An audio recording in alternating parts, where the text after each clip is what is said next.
وہ پریشانی کے عالم میں بیٹھے تھے کہ دروازے پر دستک ہوئی۔ جا کر دروازہ کھولا تو سامنے ایک خوبرو نوجوان کھڑا تھا۔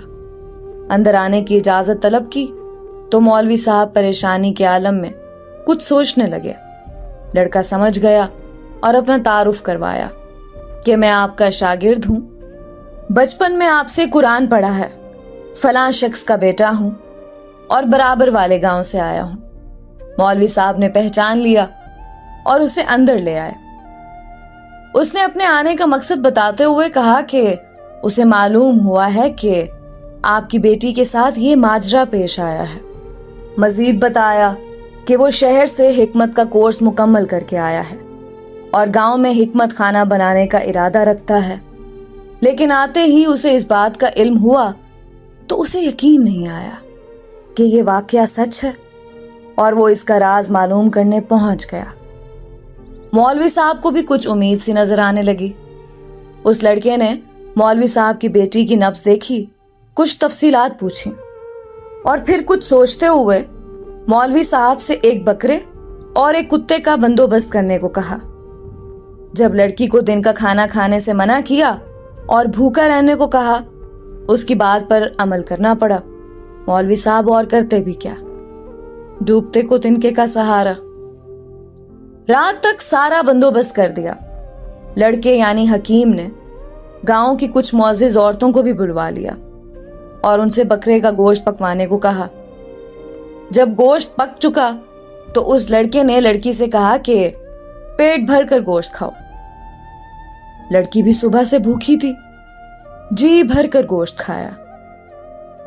جب لڑکی نے گوشت کھا لیا تو اس وقت تک محلے کے کچھ مزید لوگ بھی مولوی کے گھر کے باہر جمع ہونا شروع ہو گئے کہ یہاں کیا ماجرا چل رہا ہے۔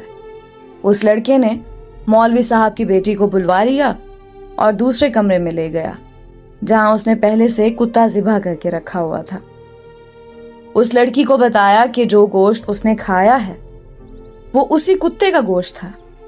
بس پھر کیا تھا، لڑکی نے الٹیاں شروع کر دیں اور جو کچھ کھایا تھا سب باہر۔ کچھ ہی دیر میں اس کے پیٹ سے الٹی کے ذریعے ایک مینڈک بھی باہر نکل آیا، جسے سب محلے والوں نے اپنی آنکھوں سے دیکھا۔ جیسے ہی مینڈک باہر نکلا، لڑکی کو کچھ سکون سا محسوس ہونے لگا، تو وہ لڑکا کہنے لگا کہ اس لڑکی نے کسی ندی یا دریا کا پانی پیا تھا۔ اس وقت چھوٹا سا مینڈک کا بچہ اس کے حلق کے ذریعے پیٹ تک جا پہنچا۔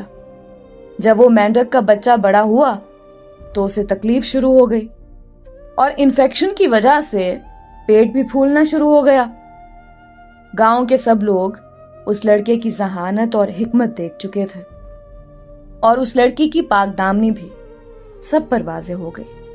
مولوی صاحب نے اس لڑکے کے اصرار پر اپنی بیٹی کا نکاح اس نوجوان سے کر دیا اور یوں وہ ہنسی خوشی اپنی زندگی بسر کرنے لگے۔